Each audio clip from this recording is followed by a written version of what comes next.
There is an opposing issue that continues to grow for people who are not fortunate enough to have healthy organs.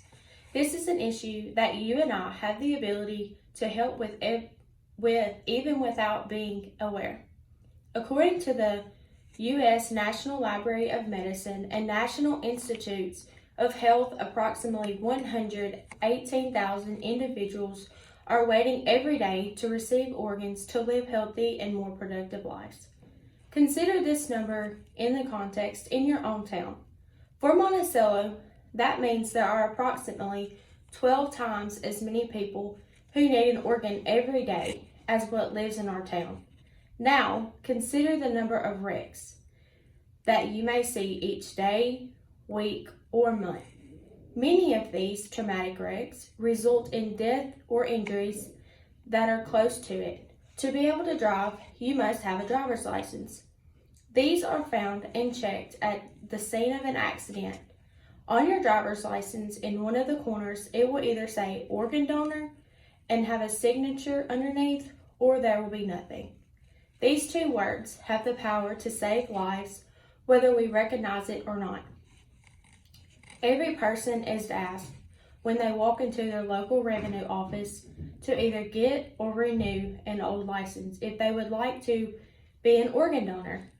A simple yes, followed by a signature, does not take any extra time out of your day, but it has the ability to get someone else a lifetime. Back to the scene of the accident.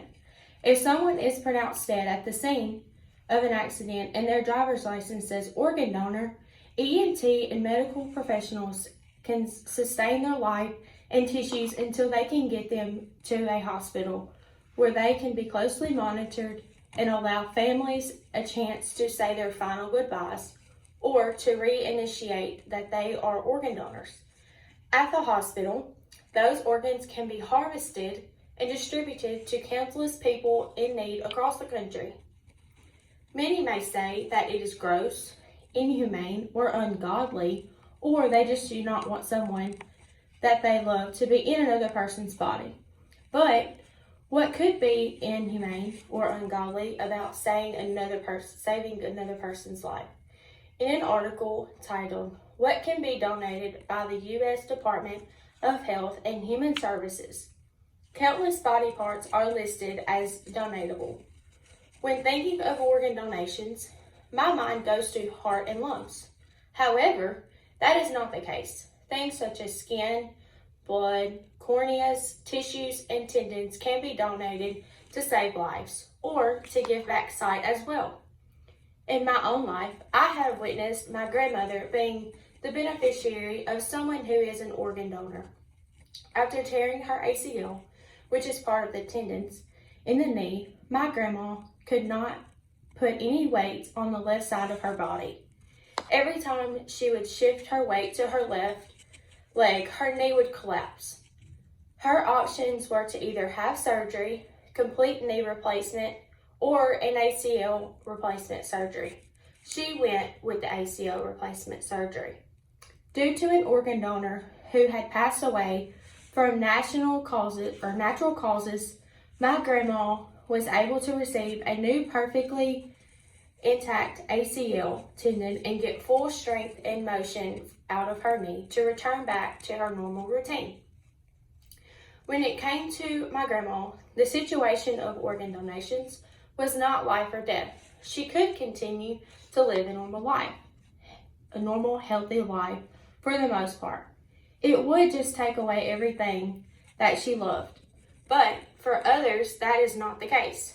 Many times, people need some sort of transplant that would greatly affect their lives. Lots of times, it is children, but sometimes it is elderly people. Age does not matter when it comes to saving a life. As a young girl, my mom and dad always pushed the importance of being an organ donor. They did this so that I would understand that life is not always about me, and when it was my time, someone else would be granted more life with my help. When I walked into the revenue office to get my driver's license for the first time, they asked me if I wanted to be an organ donor. I did not hesitate when they asked. I want to encourage each of you to do the same.